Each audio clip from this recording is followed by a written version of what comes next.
नमस्कार विद्यार्थी मित्रांनो, एक परवा व्हिडिओ घेतला होता. त्या व्हिडिओमध्ये सांगितलं होतं पेपर 2 जर दिला असेल तर पेपर 1 द्यायची गरज नाही. पण याच्या अगेन्स्ट भरपूर साऱ्या विद्यार्थ्यांनी, उमेदवारांनी, शिक्षकांनी कमेंट पण दिलेली आहे की सर 2019चा तुम्ही GR बघा. 2019 चे जवळपास 6 GR, मी 6चे 6 GR चेक केलेले आहे आणि आता तुम्हाला जो प्रूफ दाखवतोय तो प्रूफ आहे आत्ताचा. तो GR सांगतो जे, पण आत्ताचा प्रूफ तुम्हाला दाखवतो 2026चा प्रूफ दाखवतो. त्यामध्ये सांगितलेलं काय ते पण मी तुम्हाला सांगतो. सो हा व्हिडिओ शेवटपर्यंत बघा. हा व्हिडिओच्या परत कमेंटमध्ये मला नक्की कळवा तुमचं ओपिनियन काय. सो हा व्हिडिओ शेवटपर्यंत बघा. यात बघून घेऊया की या पेपर 2 दिला तर पेपर 1 द्यायची गरज आहे का. त्याला प्रूफ आत्ताच देतो, करंटचं 2026चं करंट तुम्हाला देतो. पण तिकडे जाण्यापूर्वी इग्नाइट अकॅडमीकडनं सीटीटीची बॅच चालू झालेली आहे. 6 सप्टेंबरला सीटीटीची एक्झाम आहे. ज्या विद्यार्थ्यांनी फॉर्म भरला असेल, शिक्षकांनी फॉर्म भरला असेल, त्यांना ही बॅच लाईव्ह प्लस रेकॉर्ड स्वरूपातली ही बॅच तुम्हाला मराठी हिंदीमध्ये शिकवणार आहे.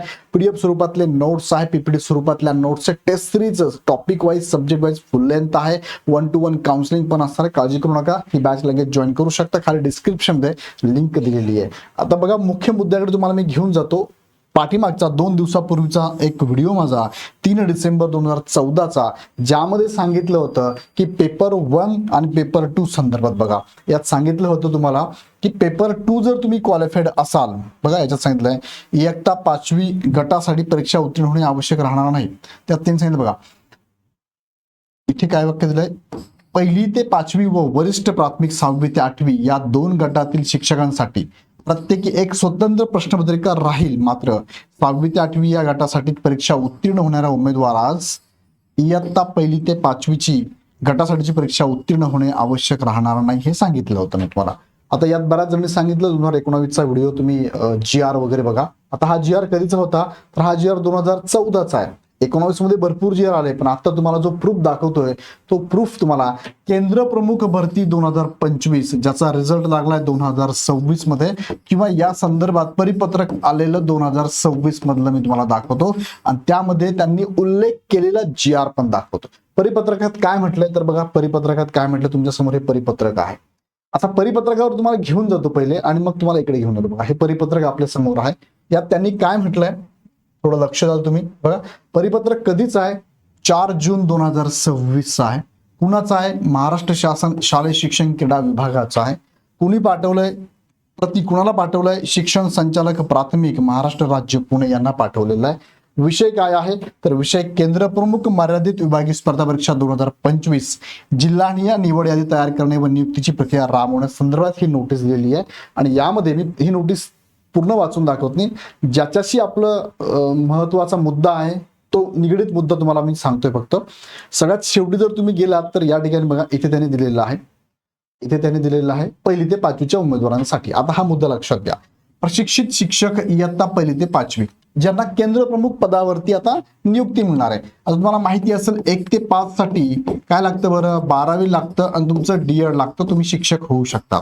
पण यांनी नंतर जर पदवी केली असेल, ज्याला आपण पदवी केली असेल, तर हे पात्र कशासाठी होतात, हे पात्र होतात प्रशिक्षित शिक्षक, प्रशिक्षित पदवीधर शिक्षक म्हणून पात्र होतात ते, बरोबर आहे. मग इथे पात्र झालात की तुम्हाला इथे गेल्यानंतर बघा, या पदावर गेल्यानंतर तुम्हाला केंद्र प्रमुख या पदासाठी नक्कीच फॉर्म भरता येतो. म्हणजे इथे भरता येतो तुम्ही 1 ते 5 प्लस पदवी घेतली असेल, केंद्र प्रमुख पदाला फॉर्म भरता येतो. 2025 मध्ये एक्झाम झाली आहे. आता याच्या निकालासंदर्भात हे परिपत्रक काय सांगते लक्षात घ्या. उमेदवाराने मान्यताप्राप्त विद्यापीठाची पदवी प्राप्त केलेली आहे.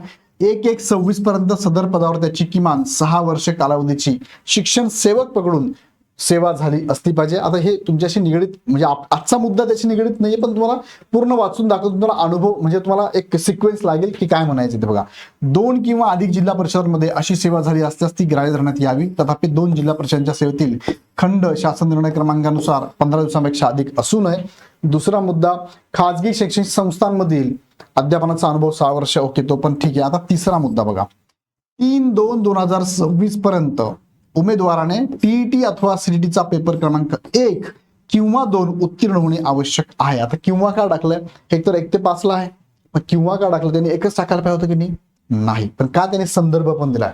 पुढे संदर्भ काय दिला बघा, टीप हा एक त्यांचा संदर्भ आहे. टीप काय सांगितलंय, शासन शुद्धीपत्रक कधीच आहे ते शुद्धीपत्रक 2014 आहे बघा, 3 डिसेंबर 2014. आणि हाच जी आर मी तुम्हाला दाखवला होता. तुम्ही 19चा बोलले होते मला, त्यांनी इथे बघा 2026 मध्ये संदर्भ 19चा दिलाच नाहीये, 14चा दिलाय. तो संदर्भ गृहीत धरलाय, तोच फायनल तुमचा शिक्षक पात्रते संदर्भातला जी आर आहे. त्याच्यानंतर 19चा जी आर बदल नाही करत त्याच्यामध्ये काहीच, कारण यांनी संदर्भ 14चाच दिलाय.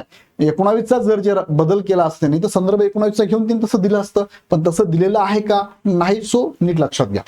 प्रशिक्षित शिक्षक जो की 1ली ते 5वी करिता पदासाठी जर उमेदवार TTCD चा पेपर क्रमांक 2 उत्तीर्ण असेल तर पेपर 1 उत्तीर्ण होण्याची आवश्यकता नाही, असे स्पष्ट करण्यात आले होते. येथे लक्ष तुम्हाला आता हे 2 असेल तर 1ची गरजच नाहीये. हा 1 ते 5 ला शिक्षक आहे, पदवी झालाय, त्याने 1 ते पहिला पेपर दिला असेल ठीक आहे, मग काहीच प्रॉब्लेम नाहीये, पहिला पेपरही चालेल. पण जर दुसरा दिला असेल तर पहिला द्यायची गरज नाहीये. पहिला दिला असेल दुसरा द्यावा लागेल, मात्र दुसरा दिला असेल तर पहिला द्यायची गरज नाही, असे स्पष्ट करण्यात आले होते. शिक्षक अभियोग्यता बुद्धिमत्ता चाचणी 2017 करिता अशी सवलत देण्यात आली होती. या चाचणीच्या आधारे अथवा तत्पूर्वी सेवेत प्रविष्ट झालेले काही शिक्षक केंद्र प्रमुख पदाच्या निवडीसाठी गुणवत्तेनुसार दावेदार असू शकतात. आता लक्षात घ्या, त्यांनी हा पण मुद्दा इथे सांगितलाय की 2017ला जी भरती झाली त्यामध्ये या पद्धतीनेच राबवण्यात आलं होतं. या चाचणीच्या आधारे अथवा तत्पूर्वी सेवेत प्रविष्ट झालेले काही शिक्षक केंद्र प्रमुख पदाच्या निवडीसाठी गुणवत्तेनुसार दावेदार असू शकतात. त्यामुळे प्राथमिक शिक्षक 1 ते 5 या संवर्गातील शिक्षकाने TTCDचा पेपर 1 किंवा 2 उत्तीर्ण असणे आवश्यक आहे. आता बघा, हा संदर्भ 17चा जरी दिलाय, 22ला पण असणार. केंद्र प्रमुख भरती त्याच्या अगोदर झालीच नाहीये. 17चा संदर्भ त्यांनी दिलाय, ज्याला आपण टेट म्हणूया, 17ची टेट त्यांना सवलत दिली होती.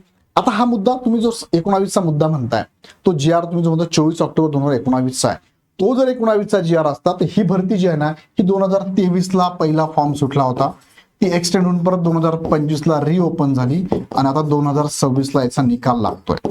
मग तसं जर असतं, 17 लागू होतं, नंतर जी आर आला 14चा 19चा आणि मग नवीन बदल झाला असता तर त्यांनी इथे कन्सिडर केलाच असता. पण त्यांचं म्हणणं आहे की या 14च्या जी आर नुसार तुम्हाला दोघांपैकी पेपर 1 2 पैकी 2 जर पात्र असेल तर 1ची गरज नाहीये. आता याच्या पलीकडे अजून तुमच्याकडे जर काही विशेष जी आर काही मुद्दे असेल तर मला कमेंटमध्ये नक्की कळवा.